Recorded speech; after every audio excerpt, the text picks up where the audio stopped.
오늘 이 오후 시간에는 다니엘의 이야기 속으로 함께 들어가 보기를 소망합니다. 우리는 다니엘에 대해서 많이 듣고 알고 있습니다. 얼마나 알고 계시는지요? 다니엘서는 우리에게 다니엘에 대한 몇 가지 정보를 알려줍니다. 첫째로 다니엘은 유다의 귀족 또는 왕족 가문에서 태어난 사람이었습니다. 그리고 둘째로 다니엘은 외모가 아주 출중했던 것 같습니다. 흠잡을 데가 하나도 없었다, 이렇게 성경은 기록합니다. 셋째로 다니엘은 지혜와 지식 그리고 학문에 익숙한 인물이었다, 이렇게 우리가 알고 있습니다. 그래서 왕궁에서 일하기에도 아주 적합한 사람이었다, 이렇게 성경은 우리에게 말씀합니다. 그리고 넷째로 다니엘은 포로로 잡혀갔던 사람이었습니다. 유다 왕 여호야김의 3년 통치되는 해에 바벨론의 느부갓네살 왕이 침공을 했고 그 길로 포로로 끌려갔던 사람이 다니엘이었습니다. 그럼에도 불구하고 앞선 세 가지 이유 때문에 다니엘은 바벨론의 왕궁에서 왕을 위해 평생을 일하는 그런 삶을 살았던 사람입니다. 그리고 마지막으로 다섯째로 이것이 오늘 이 시간에 함께 생각해 보고 싶은 부분인데, 다니엘은 영성이 충만한 사람이었습니다. 먼저 포로로 잡혀간 다니엘은 이름을 바꿔야만 했습니다. 다니엘이란 이름의 뜻은 하나님은 나의 심판자이십니다, 혹은 하나님의 심판, 이런 뜻을 갖고 있습니다. 그리고 아시다시피 다니엘의 엘은 하나님을 뜻하는 그런 문자입니다. 그만큼 하나님은 그의 정체성에 있어서 굉장히 중요한 부분을 차지했던 것 같습니다. 그랬던 그가 새롭게 느부갓네살 왕에게 의해서 받은 이름은 벨드사살이라는 이름이었습니다. 벨은 갈대아 지역 신의 이름입니다. 그래서 벨드사살이라고 하면은 이런 뜻입니다. 오 벨 신이시여, 왕의 포로를 보호하소서. 그래서 다니엘의 삶을 아주 잘 나타내주는 그런 이름을 새롭게 얻어야만 했고, 그의 이름에는 신이 바뀌어버렸습니다. 하나님에서 벨신으로 바뀐 그런 삶을 살아야 했던 사람이 다니엘이었습니다. 하지만 이런 상황 속에서도 다니엘은 나는 하나님의 백성이다 라고 하는 그 정체성을 잊지 않으려고 애쓰고 애썼던 영성이 충만한 사람이었던 것 같습니다. 실제로 우리가 잘 아는 것처럼 다니엘과 3명의 친구들에게 왕궁에서 길러지는 동안 3년 동안 왕의 음식이 주어졌습니다. 얼마나 맛있었겠습니까? 하지만 다니엘은 담당자에게 특별한 요청을 했고 왕의 음식이 아닌 채식과 물을 대신하여 먹겠다고 그렇게 부탁을 했습니다. 이것은 다니엘이 단순히 채식주의자라는 것을 알려주는 것이 아니라 하나님의 백성이라는 정체성을 어떻게 해서든 지키고자 안간 힘을 썼던 다니엘의 노력이라는 것을 우리가 짐작을 해볼 수가 있습니다. 우리가 가장 마음을 잘 빼앗길 때가 뭐 앞에서입니까? 음식 앞에서입니다. 이 중에도 교회학교 선생님들이 많이 계시는데요, 교회학교 선생님들 중에는 이런 거룩한 후회를 하시는 분들이 꽤나 계십니다. 그때 짜장면 안 먹었으면 괜찮았을 텐데, 그때 짜장면 한번 같이 먹었다가 10년, 20년째 교사하고 계신 분들이 많이 계십니다. 굉장히 후회 중에서도 거룩한 후회이죠. 뿐만 아니라 사탄도 예수님을 시험할 때에 먹는 것으로 시작을 했습니다. 그만큼 먹는 것을 참는다는 것은 그 행동 자체만으로도 그 안에 굉장한 의지가 담겨있는 행동입니다. 그러니까 다니엘이 왕의 음식을 뒤로 하고 채식과 물을 먹었다는 것은 그냥 그가 채식과 물주의자였다는 것이 아니라 무언가 결연한 의지를 갖고 행동을 했다는 것을 우리가 생각해 볼 수 있습니다. 이러니 다니엘의 영성이 보통은 아니었던 것 같습니다. 그런데 무엇보다도 다니엘이 영성이 충만한 사람이었던 이유를 잘 보여주는 에피소드를 우리가 잘 알고 있습니다. 다니엘은 하루에 몇 번 골방으로 들어갔습니까? 늘 3번씩 들어갔습니다. 들어가서 예루살렘을 향하여서 창문을 열었고 무릎을 꿇었고 하나님 앞에 기도하면서 감사로 또 간구를 올려드렸습니다. 목숨이 위태로운 상황에서도 골방을 향한 그의 열정을 아무도 막지 못했습니다. 이런 다니엘의 모습을 보면서 우리들도 나도 다니엘과 같은 영성을 좀 가지면 좋겠다.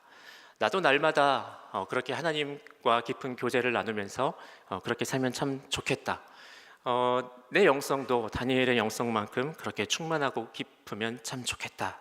그런 생각이 들 때가 참 많이 있습니다. 특별히 눈꽃을 새 없이 바쁜 삶을 살아가고 있는 저와 여러분들은 그런 생각, 그런 느낌들을 받을 때가 더 많이 있습니다. 그래서 금식 혹은 고독, 골방, 기도, 묵상 이런 이야기를 들으면 매일의 분주함 속에서 고갈된 영혼의 배터리를 다시 한번 충전하고픈 그런 거룩한 욕망이 생기는 것이 사실입니다.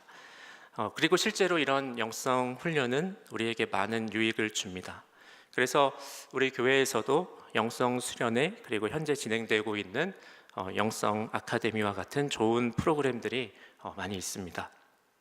아직 끝나지 않았으니까 관심을 가지시고 많이 참여하셔서 몸과 마음 그리고 우리의 삶에 많은 유익을 누리실 수 있기를 바랍니다. 미국의 유명한 교육가 중에 어니스트 보이어라고 하는 분이 계셨습니다. 그분이 생전에 쓴 책 중에 이런 책이 있습니다. 집안에서 하나님 찾기란 이런 책이 있습니다.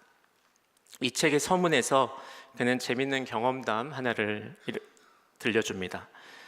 하루는 그가 사막 교부의 영성이라는 수업을 듣고 있었습니다.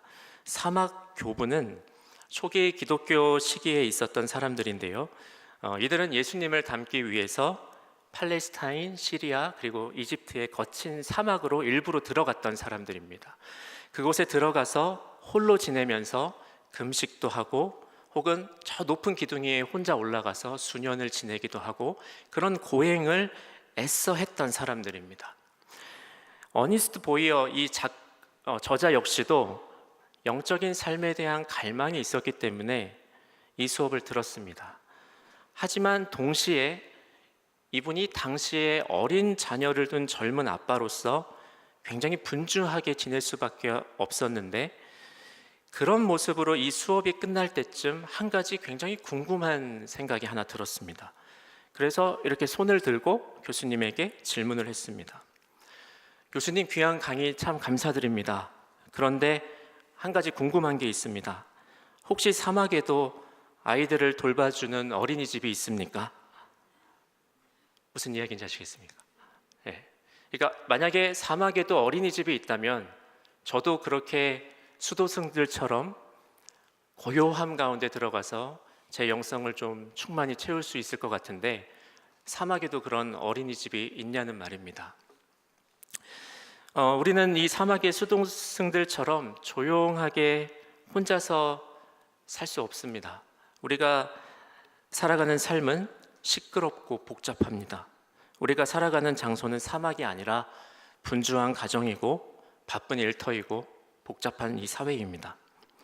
그런데 기독교 역사 속에서 수도원 훈련 혹은 영성 훈련을 위한 많은 내용과 자료들이 바로 이 사막 교부들의 경험으로부터 시작되었습니다. 그러니까 기독교 영성의 내용들 중에 많은 부분이 개인적인 거룩함에 초점을 맞추고 있는 것이 바로 이와 무관하지가 않습니다. 우리 역시도 영성이라고 하는 말을 들으면 마음 수양과 같은 사적인 것을 떠올리게 되는 경우가 참 많이 있습니다. 우리는 종교라고 하는 것을 생각할 때에 개인적인 것이라고 생각을 하죠. 그래서 하나님께서 한 사람을 만나 주실 때는 분명히 개인적으로 만나 주십니다. 우리들의 이름을 불러주시고 그리고 또 손을 잡아주시고 그러니까 하나님은 분명히 개인적인 분이십니다. 하지만 하나님은 사적이지는 않으십니다. 그러니까 우리를 개인적으로 만나 주시기는 하지만 나만을 위해서 존재하시거나 나만을 위해서 일하시는 분은 아니라는 말입니다. 하나님께는 나도 중요하지만 너도 중요하고 그리고 우리도 중요합니다. 하나님께서는 온 세상을 창조하신 공적인 분이십니다. 이 사실을 믿으십니까? 기독교의 독특한 힘이 있는데요, 바로 여기에 있습니다. 성경은 하나님께서 세상을 창조하신 이야기로 시작을 하고요, 그 세상을 보시고 아 좋다라고 하신 감탄사가 있고요, 그리고 세상을 아름답게 잘 가꾸어 달라는 부탁과 명령이 그 성경의 핵심 중에도 또 핵심입니다. 요한복음도 우리가 잘 아는 것처럼 하나님께서 예수님을 이 땅에 보내신 이유도 세상을 사랑하시기 때문이셨습니다. 이렇듯 기독교는 세상을 떠나서는 존재할 수가 없습니다. 이 시간에 제가 편지의 한 부분을 좀 같이 나누고 싶은데요. 어떤 편지냐면 2세기 혹은 3세기경에 쓰여진 편지입니다. 제목은 이름이 조금 어렵네요. 디오그네투스라는 사람에게 보내진 편지인데요, 마테테스라고 하는 사람이 디오그네투스라고 하는 사람한테 보낸 편지입니다. 이 마테테스라는 뜻은 그냥 헬라어로는 제자라는 뜻입니다. 이 제자라는 사람이, 디오그네투스는 어떤 사람인지 정확히는 알 수 없습니다. 그런데 좀 높은 존칭을 쓴 걸 보니까 사회적 지위가 꽤나 있는 사람인 것 같았습니다.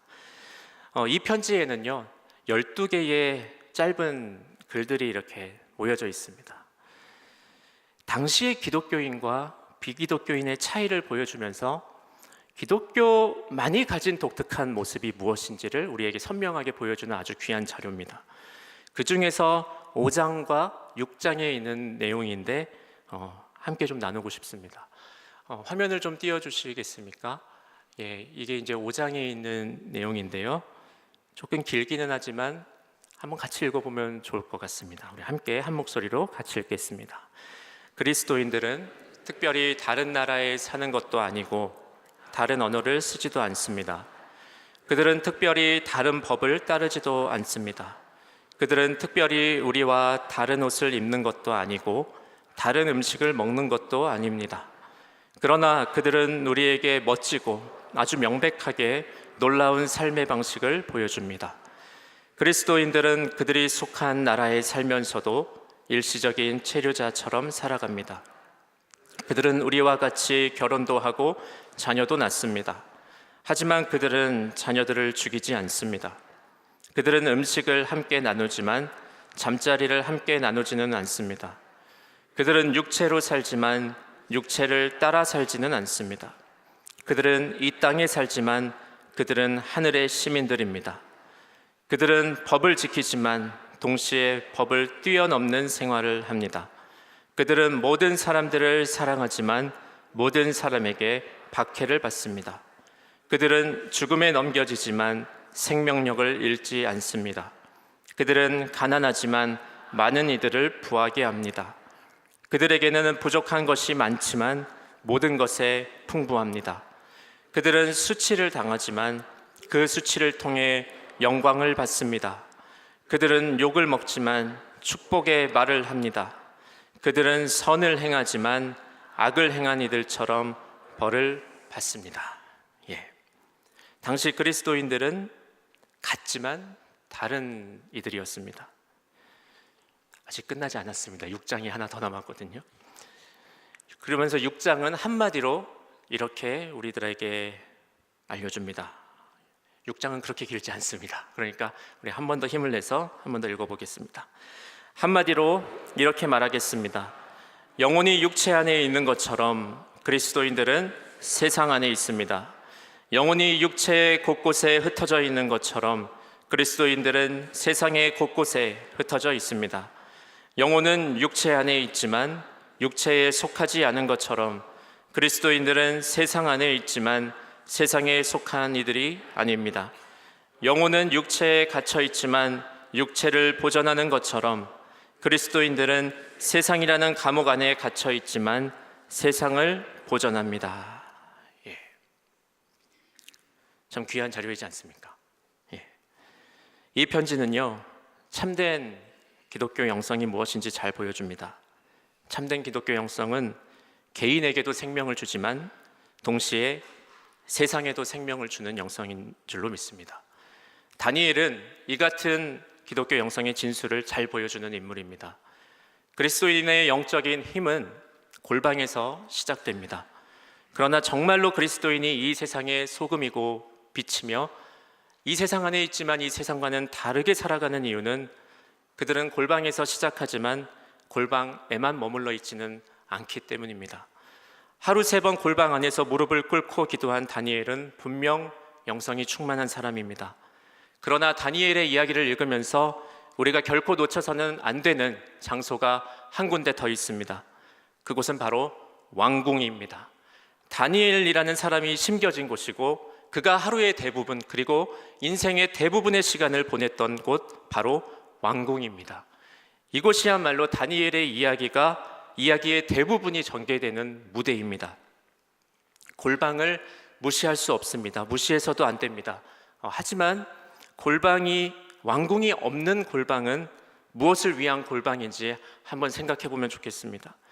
다니엘이 바쁜 일상의 업무에서 그냥 기분 전환하러 골방에 들어갔을까요? 골방에 들어가서 하나님을 많이 생각한 다음에 골방에서 나온 다음에는 그냥 일만 했을까요? 골방에 있는 시간은 하나님께 영광 돌리는 시간이고 왕궁에서의 시간은 하나님과 무관한 시간이었을까요?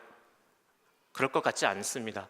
다니엘은 골방에 머물기 위해서 골방에 들어가지 않았을 것 같습니다. 다니엘은 왕궁에서 하나님의 사람으로 살기 위해서 골방으로 들어갈 수밖에 없었습니다.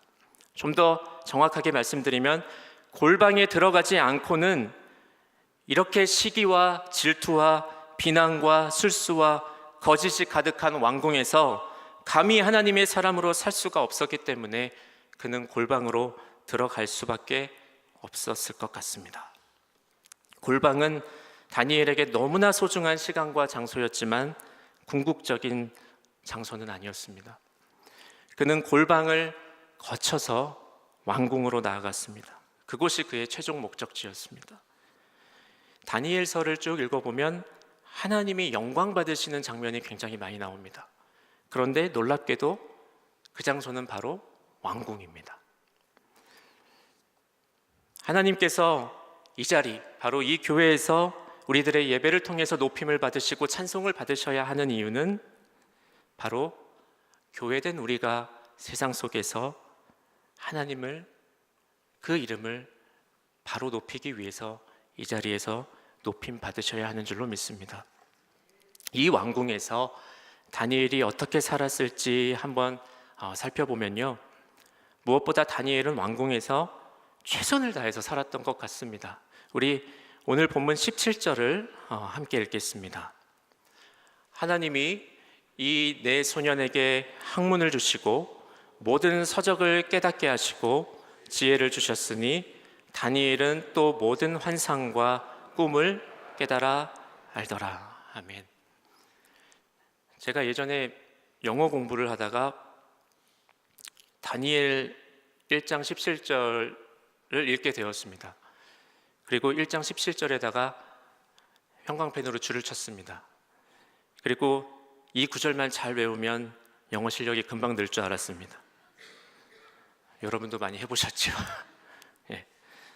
근데 그것은 철없는 시절의 오해였고 잘못된 생각이었습니다. 왜냐하면 이 한 구절에는 무려 3년이라는 시간이 담겨 있기 때문입니다.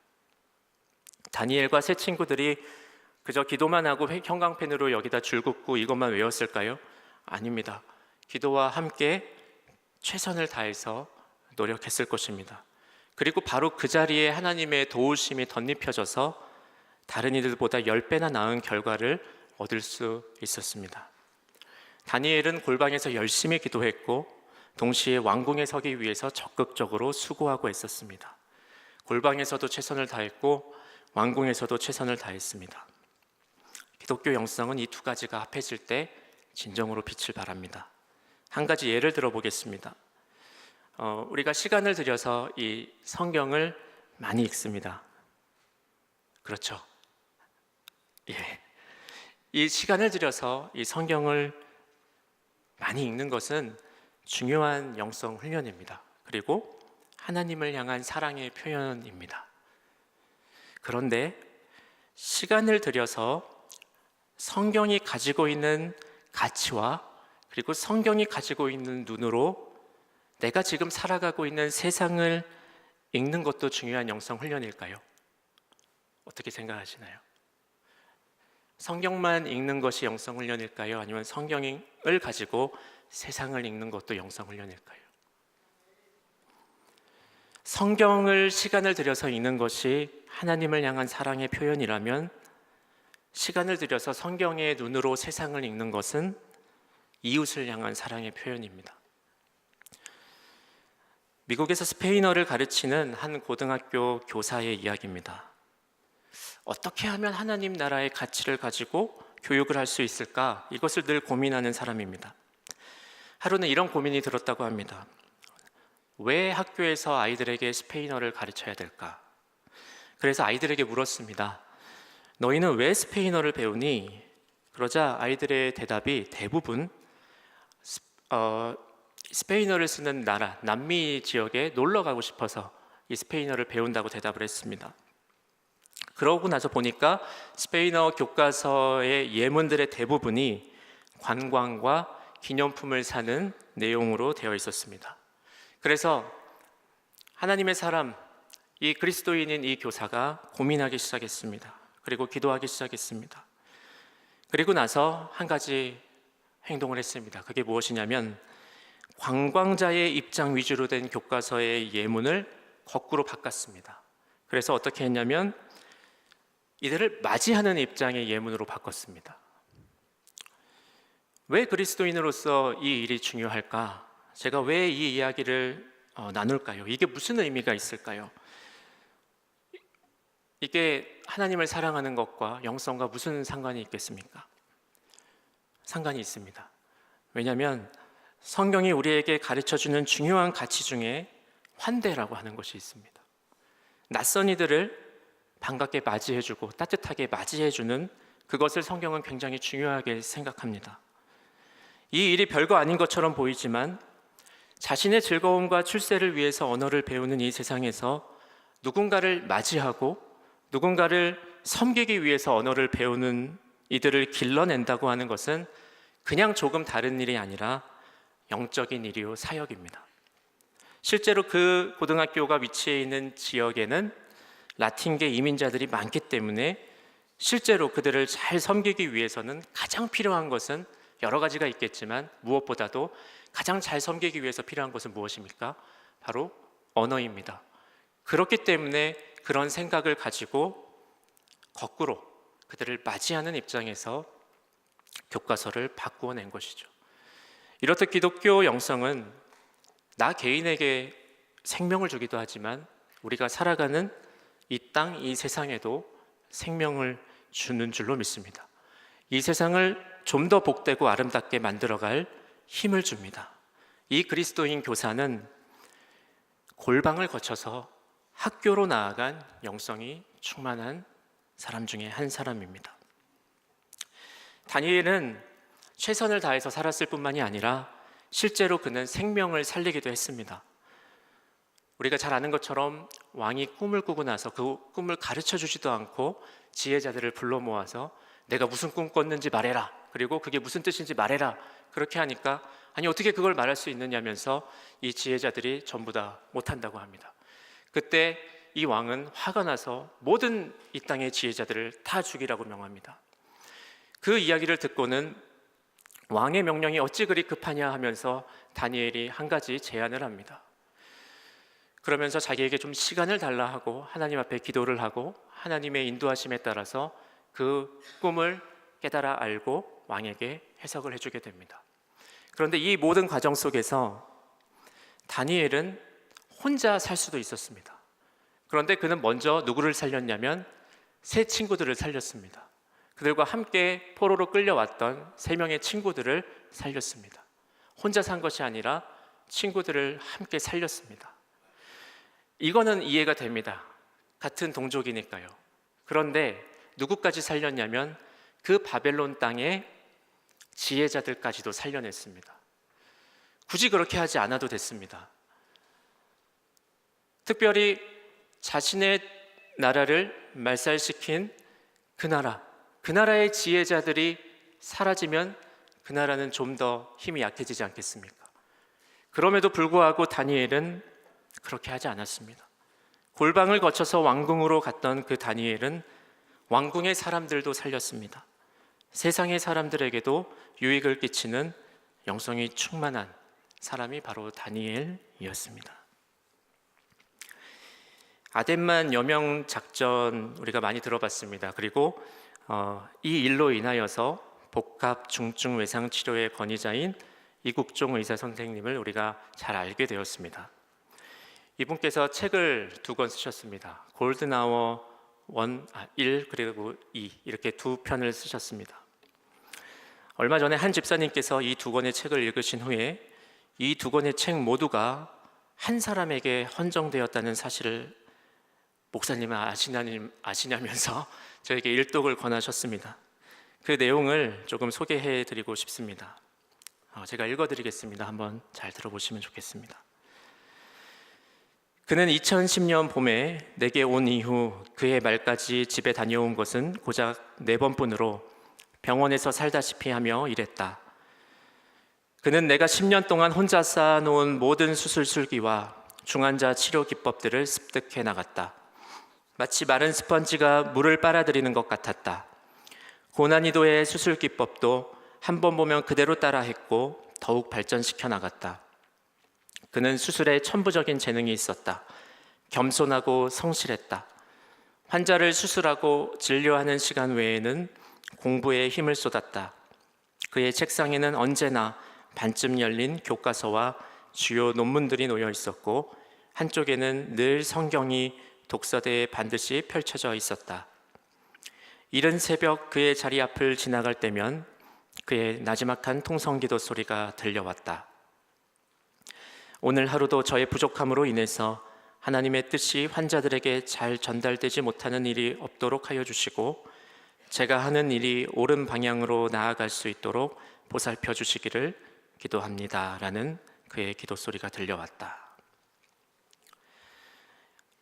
이국종 교수가 이 사람을 만났을 때, 처음 만났을 때의 상황도 이렇게 적어 놓았습니다.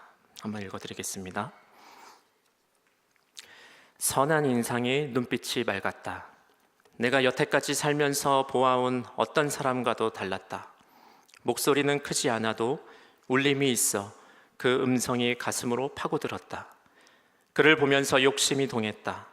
이런 사람과 같이 일하면 좋을 것 같았으나 그런 마음을 애써 눌렀다. 좋은 사람은 더 좋은 일을 해야 한다. 그에게 그간의 내 경험과 암흑 같은 미래에 대해 있는 그대로 말해주었다. 그는 조용히 들었다. 내가 두서없는 말들을 끝냈을 때 얼마간 침묵이 흘렀다. 묵묵히 듣고만 있던 그가 입을 열었다. 교수님, 저는 그리스도의 가르침에 어긋나지 않는 삶을 살기를 바랍니다. 그거면 됩니다. 큰 욕심은 없습니다. 예상 밖의 말이었다. 나는 내 업을 부끄럽지 않게 하고 싶을 뿐 내가 하는 일에 소명이나 사명 같은 단어를 대입해 보지 않았다. 무엇보다 내게 월급을 주는 것은 신이 아니라 병원이다. 신의 존재는 나에게 멀었고 그리스도적인 삶이 외상외과에만 있는 것은 아니다. 그의 말을 온전히 이해할 수는 없었지만 그의 고든 심지는 충분히 느껴졌다. 이렇게 적었습니다. 그가 느낀 것이 무엇이었을까요? 근데 여기서 말하는 그의 이름이 궁금하시죠? 그건 옹달샘 도서관에 가셔서 책을 빌려서 읽으시면 바로 앞장에 나와 있습니다. 이 사람이 교회에 다닌다는 사실만이 아니라 그의 행동과 말을 통하여서 이 교수로 하여금 하나님이라는 존재에 대하여 다시 한번 생각해 보게 하지 않았을까 생각을 해봅니다. 그리고 이런 일은 당시 다니엘이 일하던 왕궁에서도 있었던 것 같습니다. 우리 마지막으로 오늘 본문 21절을 읽겠습니다. 함께 읽습니다. 다니엘은 고레스 왕 원년까지 있으니라. 아멘. 다니엘은 평생 동안 3개국의 4명의 왕을 섬겼습니다. 그리고 그 마지막 왕이 바로 페르시아의 고레스라고 하는 왕입니다. 고레스 왕 아시죠? 한 번쯤 다 들어보셨을 것입니다. 페르시아의 왕임에도 불구하고 포로로 잡혀왔던 유다 백성들을 예루살렘으로 귀환시켜서 너희의 성전을 다시 지어라 라고 하는 그 유명한 고레스 칙령을 내린 유명한 왕입니다. 그런데 성경을 읽어보면 근데 왜 이방 나라의 왕인 고레스가 갑자기 포로들을 돌려보냈을까? 왜 이런 칙령을 내렸을까 궁금해집니다. 그런데 에스라 1장 1절을 가면 이렇게 나와 있습니다. 하나님께서 바사 왕, 페르시아 왕 고레스의 마음을 감동시키셨다 이렇게 기록합니다. 그런데 하나님께서 어떻게 고레스 왕의 마음을 감동시키셨을까요?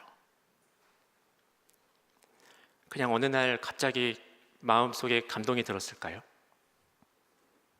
그 이유가 무엇일지 이제껏 이야기했는데 혹시 짐작이 되시나요? 그 안에 생명의 영, 곧 성령이 충만했던 한 사람, 똑같은 왕궁, 세상에서 살아가지만 그 세상이 감당할 수 없는 모습으로 평생을 살아간 한 사람, 다니엘이라고 하는 그 한 사람, 어김없이 골방을 향해 나아가고 그 골방을 거쳐 왕궁으로 나아가서 하나님의 아름다운 지혜와 생명을 꽃피웠던 한 사람, 다니엘의 삶, 그 삶을 듣고 경험하면서 하나님은 고레스 왕의 마음을 감동시키시지 않으셨을지 생각해 봅니다. 오늘 우리는 다니엘이 그의 평생에 거룩하게 생각했던 두 곳을 살펴보았습니다. 하나는 골방이고 하나는 왕궁입니다. 다니엘은 골방에서 하나님의 이름을 불렀고 그 골방을 거쳐 왕궁으로 나아가서 그의 삶으로 하나님의 이름을 높였습니다. 변화산이라고 하는 골방으로 제자들을 부르셨던 예수님은 그 자리에서 영광스러운 모습으로 변하셨습니다. 그런데 산 위에 머무르지 아니하시고 산 아래로 내려가자고 하셨습니다. 그 아래에 있는 마을이야말로 참으로 하나님의 이름이 높임을 받아야 할 거룩한 곳이라고 하셨습니다. 예수님께는 변화산 위나 아래나 똑같이 거룩한 곳이었던 것처럼 다니엘에게도 골방과 왕궁은 서로 다른 곳이 아니라 똑같이 거룩한 곳이었습니다. 두 곳 다 지극히 거룩한 하나님의 영이 운행하시는 거룩한 장소요 시간이었습니다. 우리들도 골방과 우리들의 왕궁이 다르지 않기를 소망합니다. 다니엘처럼 영성이 충만한 사람이 되시기를 주님의 이름으로 축복드립니다. 골방에서 하나님을 만나 깊이 교제하시고 골방에 머물지 않고 골방을 거쳐서 우리들에게 허락해 주신 왕궁으로 나아가셔서 보이지는 않지만 참된 왕이신 그 하나님 한 분을 섬기시면서 하나님 나라의 생명과 아름다운 가치들로 여러분의 왕궁을 가득 채워 가시기를 주님의 이름으로 축복드립니다. 기도하겠습니다. 거룩하신 하나님의 영이 그 안에 충만했던 한 사람 다니엘의 삶을 살펴보게 하시니 감사합니다. 골방을 귀하게 여기되 그곳에 머무르지 않고 골방을 거쳐 왕궁에서도 하나님의 이름을 높여드리는 우리의 삶이 되게 하여 주시옵소서. 하나님의 이름이 땅에 떨어진 오늘 이 시대에 우리들의 기도와 삶을 통하여 하나님 홀로 영광 받아 주시옵소서. 예수님의 이름으로 기도합니다. 아멘.